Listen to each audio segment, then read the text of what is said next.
અત્યારે 31 જુલાઈ 1 ઓગસ્ટ આ બે દિવસ ગુજરાતભર પર વારે ભારે વરસાદની આગાહી કરવામાં આવી હતી। ત્યારે ગુજરાતમાં અંબાલાલ પટેલ દ્વારા પણ રાજ્યમાં ભારે વરસાદની આગાહી કરવામાં આવી છે। ભારે વરસાદની આગાહી આગામી 24 કલાક માટે કરવામાં આવી છે કે રાજ્યમાં 24 કલાક ભારે વરસાદની શક્યતા છે।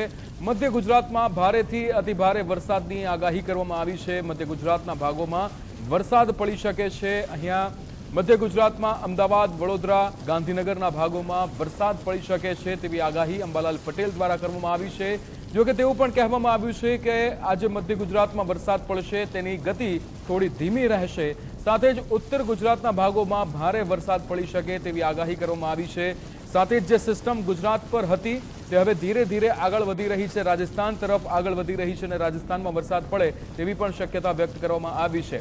ત્યારે આપણી સાથે આગાહીકાર અંબાલાલ પટેલ જોડાઈ ગયા છે।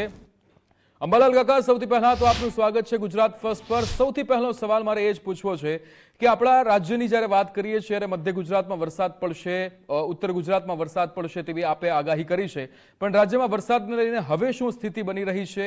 ક્યાં કેવો વરસાદ પડી શકે છે? અમે વરસાદ અંગે જોવા જઈએ તો સિસ્ટમ લગભગ રાજસ્થાનના દક્ષિણ પૂર્વ ભાગ તરફ સરકતી જોવા મળશે, જેના કારણે ઉત્તર ગુજરાતના ભાગોમાં હળવાથી ભારે વરસાદ થવાની શક્યતા રહેશે। પાટણ સમી હાડીના ભાગોમાં વરસાદ થવાની શક્યતા રહેશે, ક્યાંક ભારે વરસાદ ઝાપટા પડી શકે। આ ઉપરાંત મહેસાણાના ભાગોમાં ભિન્ન ભાગોમાં વરસાદ થવાની શક્યતા રહેશે, ક્યાંક ભારે વરસાદ ઝાપટા પડી શકે અને સાબરકાંઠાના ભાગોમાં પણ વરસાદ થવાની શક્યતા રહેશે। અરવલ્લીના ભાગોમાં પણ વરસાદ થવાની શક્યતા છે, ક્યાંક ભારે વરસાદ ઝાપટા પડી શકે। પંચમહાલના ભાગોમાં પણ વરસાદ થવાની શક્યતા રહેશે। તટ ભાગોમાં કોઈ જગ્યાએ લગભગ હળવાથી માંડીને 2 ઇંચ, 3 ઇંચ, 4 ઇંચ કે ક્યાંક 5 ઇંચથી પણ વધુ વરસાદ થવાની શક્યતા ગણી શકાશે। જળ ભરાવ થાય તો ખેડૂત ભાઈઓએ પાણીના નિકાલની વ્યવસ્થા કરવી યોગ્ય રહે। આ ઉપરાંત મધ્ય ગુજરાતના ભાગોમાં પણ વરસાદ થવાની શક્યતા રહેશે। અમદાવાદ, ગાંધીનગરના ભાગોમાં પણ આ સાંજ સુધીમાં હળવા ભારે વરસાદની ઝાપટા પડવાની શક્યતા રહેશે। એટલે શહેરી વિસ્તારમાં જળ ભરાવ ન થાય તેની જનતાને કાળજી રાખવી અને પાણીના નિકાલની વ્યવસ્થા કરવી યોગ્ય રહે। આ ઉપરાંત રાજકોટના ભાગોમાં, ઉત્તર સૌરાષ્ટ્રના ભાગોમાં પણ ક્યાંક ભારે વરસાદ તો ક્યાંક વધુ ભારે વરસાદ થવાની શક્યતા રહેશે। સુરેન્દ્રનગરના ભાગો, હળવદના ભાગો, ધાંગધ્રાના ભાગો, મોરબીના ભાગો, ચોટીલાના ભાગોમાં પણ વરસાદ થવાની શક્યતા છે, ક્યાંક ભારે વરસાદ ઝાપટા પડી શકે। રાજકોટમાં શહેરમાં પાણીનો જમાવ વધારે થાય તો પાણીના નિકાલની વ્યવસ્થા કરવી યોગ્ય રહે। આ ઉપરાંત ખેડૂત ભાઈઓને પણ ખેતરમાં જળ ભરાવ થાય તો પાણીના નિકાલની વ્યવસ્થા કરવી યોગ્ય રહે। આ ઉપરાંત જામનગરના ભાગોમાં પણ હળવો ભારે વરસાદ થવાની શક્યતા રહેશે। પોરબંદરના ભાગોમાં કોઈ મોટી સિસ્ટમ નથી, છતાં આ સિસ્ટમ અને સ્થાનિક સિસ્ટમથી ત્યાં પણ વરસાદ થવાની શક્યતા રહેશે। અને દ્વારકાના દેવભૂમિ દ્વારકાના ભાગોમાં પણ ક્યાંક વરસાદ થવાની શક્યતા રહેશે। કચ્છના ભાગોમાં વરસાદ ઓછો છે તો કચ્છના કેટલાક ભાગોમાં પણ વરસાદ થવાની શક્યતા રહેશે। આ ઉપરાંત દક્ષિણ ગુજરાતના કેટલાક ભાગોમાં હળવો ભારે વરસાદ થવાની શક્યતા રહેશે। દક્ષિણ સૌરાષ્ટ્રના કેટલાક ભાગોમાં પણ હળવા ક્યાંક વધુ વરસાદના ઝાપટા પડી શકે। એટલે આગામી 24 કલાકમાં ઉત્તર ગુજરાત અને અમદાવાદ, ગાંધીનગરના ભાગોમાં હળવા ભારે વરસાદની ઝાપટા પડવાની શક્યતા રહેશે। અને આ તારીખ 3-4 ઓગસ્ટમાં અણધારો ભારે વરસાદ કોઈ ભાગોમાં ખાબકી પણ શકે।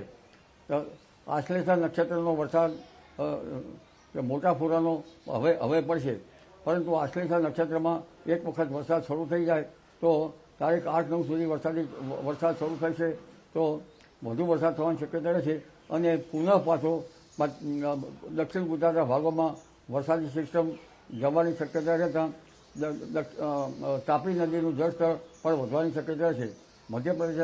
મધ્યપ્રદેશમાં ભારેથી અતિ ભારે વરસાદના કારણે નર્મદામાં પાણીની આવક થતાં નર્મદા બંધની ઊંચાઈ પણ વધી શકે। હજુ ઓગસ્ટમાં પણ ઇન્ડિયન ઓશન ડાયપોલ પોઝિટિવ તરફ સરકી રહ્યો છે, એટલે ઓગસ્ટમાં પણ વરસાદ સારો થવાની શક્યતા રહેશે। બીજી ત્રીજી ઓગસ્ટમાં પણ વરસાદી ઝાપટા કે વરસાદ થવાની શક્યતા રહે। મકર નક્ષત્રમાં પણ વરસાદ પડવાની શક્યતા રહે। પણ અંબાલાલ કાકા, જે રીતે મધ્ય ગુજરાતમાં વરસાદની આગાહી કરવામાં આવે છે તે રીતનો વરસાદ અહીંયા ક્યાંક પડી નથી રહ્યો, તો મધ્ય ગુજરાતમાં આજે અને આગામી દિવસોમાં કેવો વરસાદ રહેશે, શું લાગે છે? અમદાવાદ ગાંધીનગરમાં હળવા ભારે વરસાદી ઝાપટા પડવાની શક્યતા રહેશે. એટલે અમદાવાદ ગાંધીનગરમાં પણ વધુ વરસાદી ઝાપટા રહી શકે. એમ તો બાકી તમામ વિસ્તારની આપણે વાત કરીએ, થોડો થોડો વરસાદ તો છે, પણ કચ્છમાં હજુ જોઈએ તેટલો વરસાદ નથી પડ્યો. તો ત્યાં શું સ્થિતિ રહેવાની છે આગામી દિવસોમાં? કચ્છમાં લગભગ 1 ઇંચથી 2 ઇંચ તો ક્યાંક 3 ઇંચ જેવો વરસાદ રહી શકે. હજુ ભુજના ભાગોમાં વરસાદ ઓછો છે તેવું જાણમાં આવ્યું હતું, પણ રાપરના ભાગોમાં વરસાદ રહી શકે અને ભચાઉના ભાગોમાં કંઈક વરસાદ રહી શકે. ગાંધીધામના ભાગોમાં પણ ક્યાંક વરસાદ પડી શકે. તો જે અત્યારે સિસ્ટમ એક્ટિવ થઈ છે આપણા રાજ્ય પર, એ સિસ્ટમની આપણા રાજ્ય પર કેટલા દિવસ અસર રહેશે અને હજુ કેટલા દિવસ વરસાદ રહેવાની સંભાવના છે? આ રાઉન્ડ લગભગ 2જી 3જી ઓગસ્ટ કે 4જી ઓગસ્ટ પછી કંઈક વરસાદનું જોર હળવું થઈ શકે. સિસ્ટમો તો ઘણી સક્રિય હતી, પરંતુ હવે આ સિસ્ટમ રાજસ્થાનના ભાગો તરફ જવાની શક્યતા રહેશે અને બંગાળ સાગરનું વહન, અરબ સાગરનું વહન સક્રિય હતું.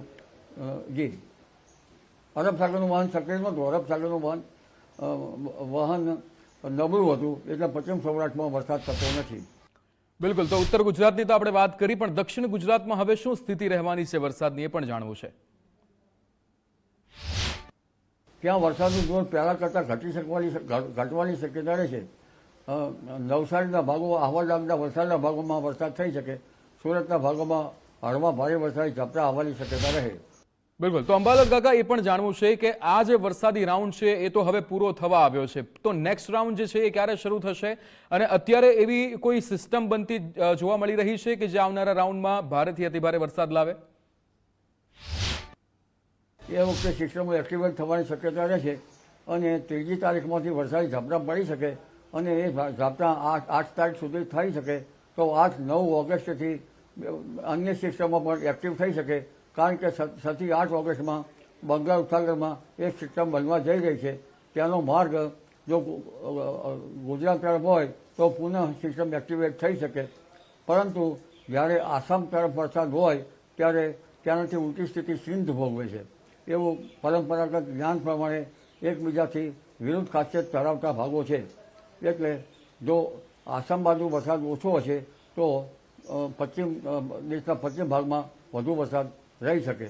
એટલે બીજી સિસ્ટમ તારીખ 8-9થી 9 બાદ એક્ટિવ થવાની શક્યતા રહેશે અને ત્યારબાદ 3જી સિસ્ટમ પણ બનવાની શક્યતા રહેશે. બિલકુલ અંબાલાલ કાકા, આપ ગુજરાત ફર્સ્ટ સાથે જોડાયા એ બદલ આપનો ખૂબ ખૂબ આભાર. એટલે જે રીતે આગાહીકાર અંબાલાલ પટેલ દ્વારા પણ આગાહી કરવામાં આવી છે કે 24 કલાક ભારેથી અતિભારે વરસાદની આગાહી અમુક જિલ્લાઓની અંદર કરવામાં આવી છે અને સાથે જ આ એક નવી સિસ્ટમ જે શરૂ થઈ છે તે બાદ બીજો